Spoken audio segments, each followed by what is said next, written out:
Assalamu alaikum wa rahmatullahi wa barakatuh. The central questions that we are involved with in Sufism and that we're involved with our Sheikh are common to all civilizations and to all cultures. There are stories in Hinduism, in Hasidism, in Sufism of men who get to the point where they ask the question, why am I here? Why am I doing this? What's the purpose of all this? The Sufis have an interesting way of going about teaching the answers to those questions. And if you go to Konya, which is where Rumi, Jalaluddin Mevlana Rumi lived, they have a mosque there, and they have a museum there, and they have what they call dioramas. They have an area where they have set up portrayals of what it was like to be there. So they have mannequin-like things in a kitchen showing what the kitchen looked like. They have mannequins in an entrance. And one of the things that you see there, and then there's a little explanation plaque, when you come in to join the group, or you're an apprentice, let's say, or a novice, and you come in, you take your shoes off, and your shoes go into a certain place. They then get to know you and examine you and spend time with you. And if you're allowed to stay, your shoes stay in the same place that you took them off. If you are asked to leave, they don't ask you to leave, they just put your shoes in a different place. And that means you can't come back.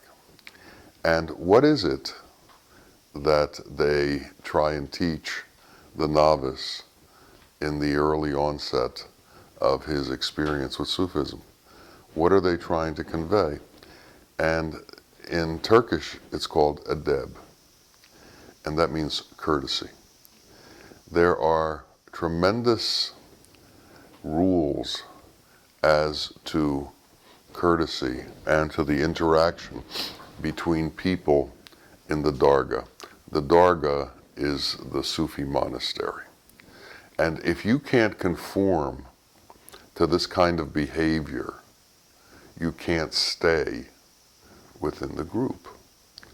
And what does conforming to this kind of behavior mean? It means that you have to enter into a profound sort of etiquette. For instance, every time they shake hands, they kiss each other's hand.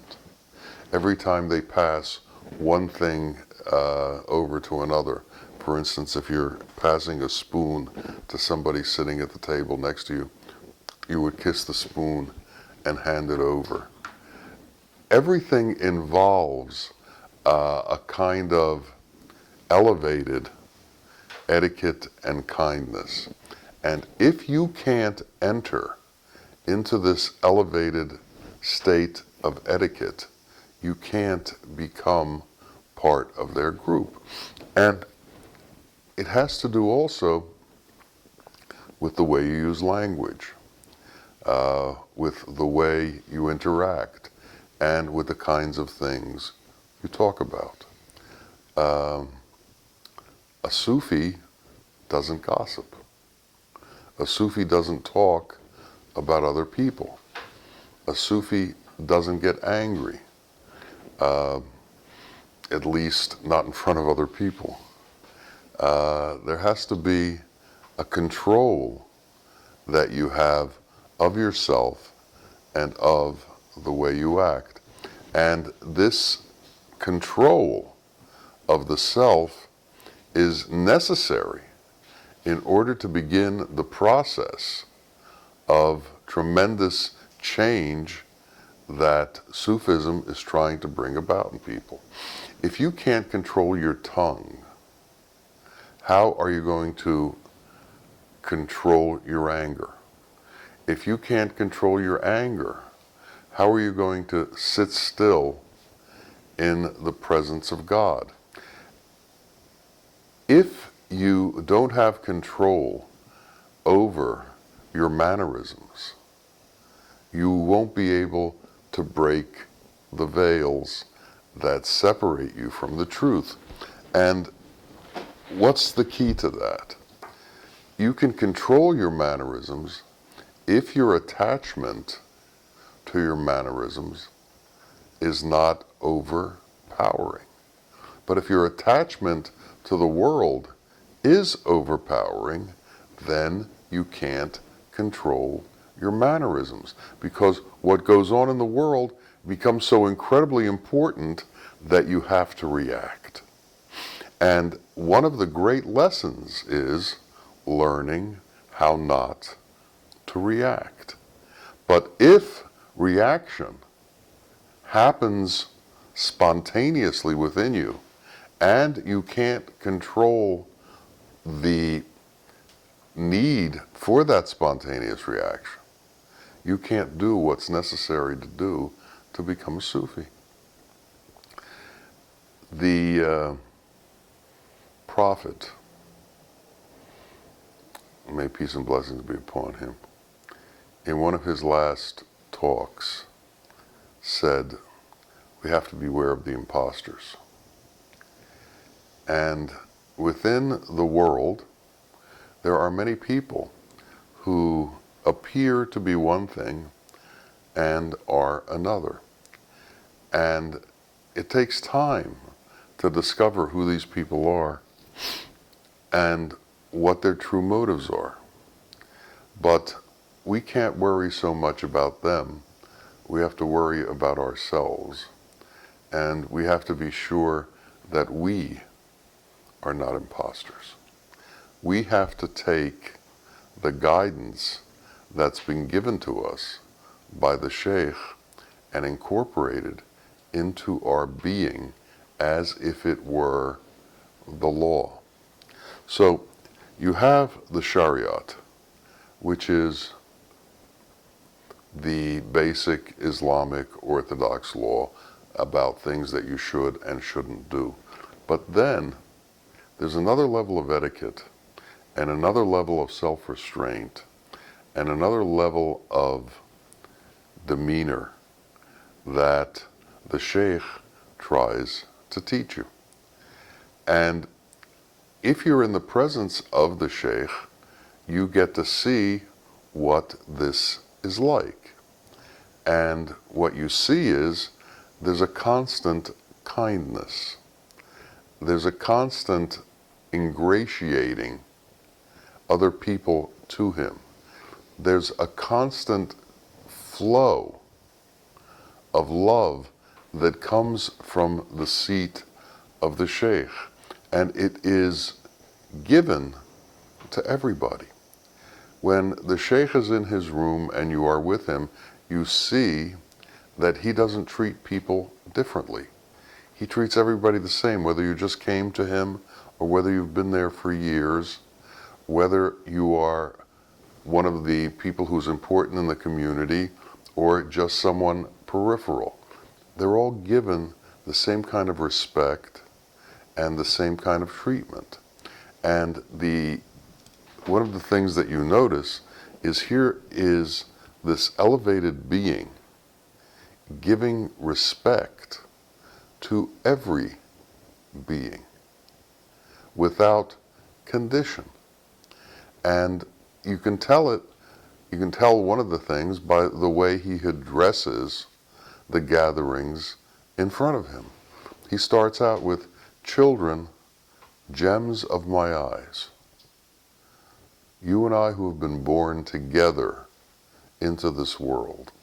So he creates an equality between himself and the ones around him, even though in reality that equality is not quite there.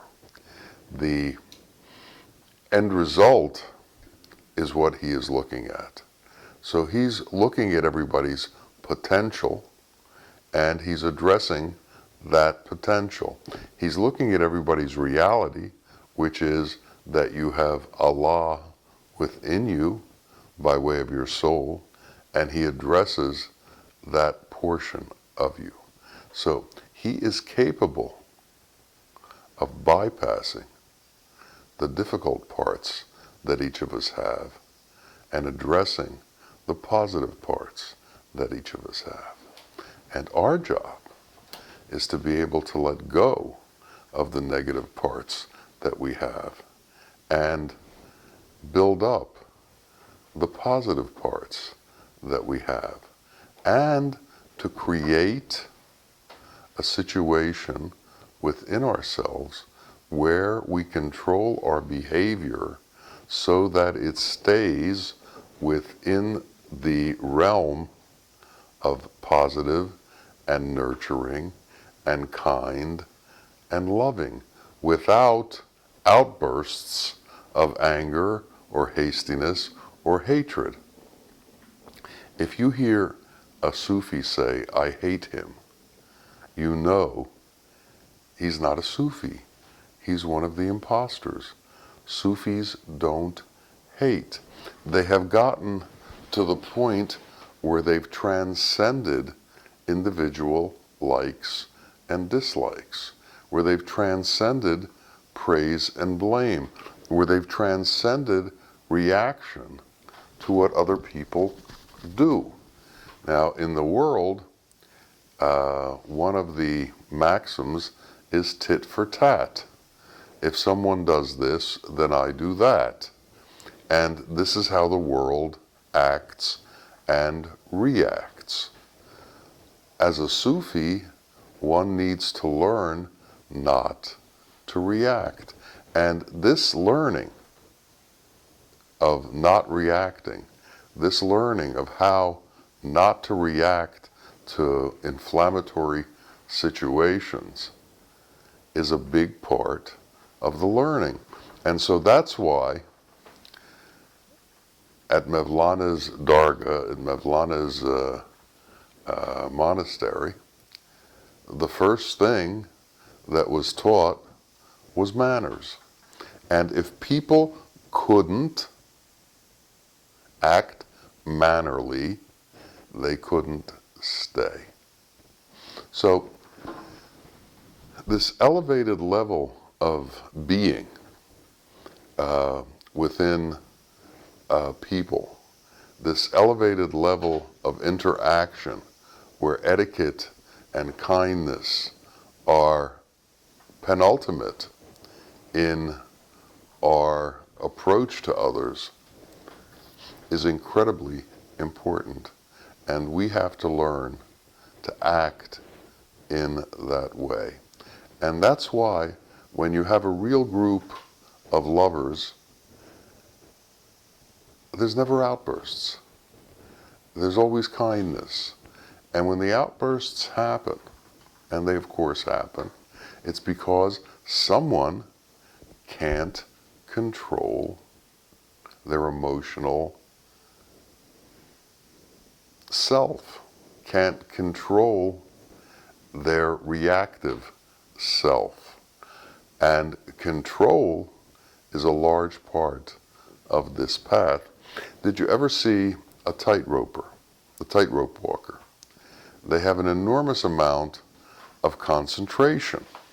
And if they lost their concentration, the results are disastrous. Recently, someone was walking on a tightrope across 2 buildings in Times Square, and it took about 40 minutes. So for 40 minutes, they were in an incredibly precarious situation, and that precarious situation required immense concentration. Well, if we're trying to maintain an equilibrium of correct action. And we're a novice in a darga, and we want to stay, and that staying there is very important to us. We're in a precarious situation. We're in a situation where if we don't act correctly, we can't become part of this group. And being part of this group is incredibly important to us. Now, the interesting thing about Bawa and the way he reacted was he was incredibly kind and forgiving. So no one really had to worry about being evicted from the group. Over and over and over, he would forgive inappropriate action. Over and over and over, he would treat with kindness acts which were not kind. And for us to be able to get to that point, to treat with kindness acts which are not kind, is a certain level of transcendence. And we have to be able to understand that that kind of transcendence is what separates ordinary man from insan kamil, perfected man. So if we want to become perfected man, we have to learn how to no longer react in robotic ways to actions that we interface with. We have to maintain a certain level of being no matter what is going on around us. In the midst of chaos, we have to sit still. In the midst of animosity, we have to be kind. In the midst of great difficulty, we have to be the ones who keep our heads and stay serene. The Buddhists say that man chops wood and carries water, and enlightened man chops wood and carries water. The point being that when you first see a transcendent being and a regular being, you may not be able to tell the difference. But over time, if you watch the transcendence being interactions with others, you will be able to tell the difference. Because the transcendent being has a certain consistency of his actions that don't go askew because of circumstances around him. So we cannot let our worldly circumstances determine how we act. We have to be centered in reality and react from that place. Now, in Sufism, reality is Haq. Haq is the name of God, which means reality is centered in God's qualities. And we have to act from God's qualities. And when we lose our place in that kind of reaction, then we succumb to the temptations in the world to act other than godly. Of course, arrogance makes people think they're acting godly when they're not, when they're acting foolishly, when they're doing bizarre, insane things. Their arrogance tells them that they're right. Bawa says, don't gossip. The prophet was asked, what is gossip? And he said, talking about other people. And someone said, well, what if what you're saying is the truth? And he said, well, that's gossip. But if what you're saying is a lie, that's slander. So in other words, don't talk about other people. But what happens is people who aren't centered and haven't transcended and aren't comfortable within God's qualities find reasons, rationalizations to do what they do. So these rules apply, but they don't apply in this instance because I have a good reason that they shouldn't apply. There are no good reasons. Appropriate behavior is mandatory, and you have to learn how to do that. And if you need an example, you look to the Sheikh and you see his constant equilibrium and his constant guidance of kindness and his constant forgiveness of the faults that are brought before him. We have to be able to be this way. We have to be the ones who give kindness, not look for kindness.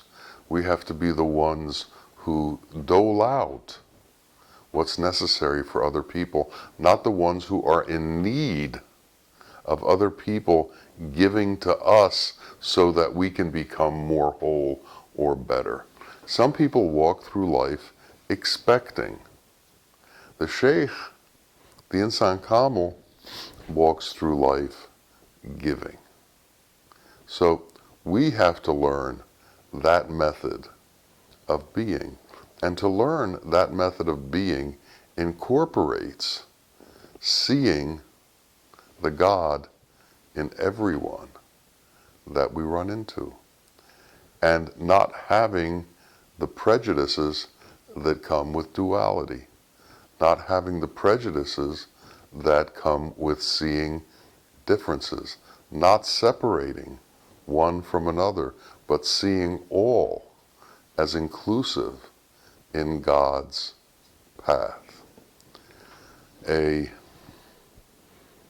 beggar came knocking at the door of a dargah, and one of the dervishes got up because the sheikh was talking and went to the door and opened it and asked the beggar what he wanted. And the beggar said, "I would like some bread if you could spare some." And he said, "Come back in an hour when the sheikh has finished talking." And he closed the door on him. And he sat down, and the sheikh looks at him and said, "What happened?" He said, "A beggar came to the door, and I told him to come back later." What did he want? He wanted some bread. And the sheikh said, "Go get a loaf of bread out of the kitchen and chase him until you find him and give him the loaf of bread. If God saw fit to give him a soul, who am I to deny him a loaf of bread?" And this is the kind of attitude that we have to develop. And this is the way that we have to become. And if we can't become that way, if that way is constantly something that we're not, then we become the imposters that the prophet was talking about.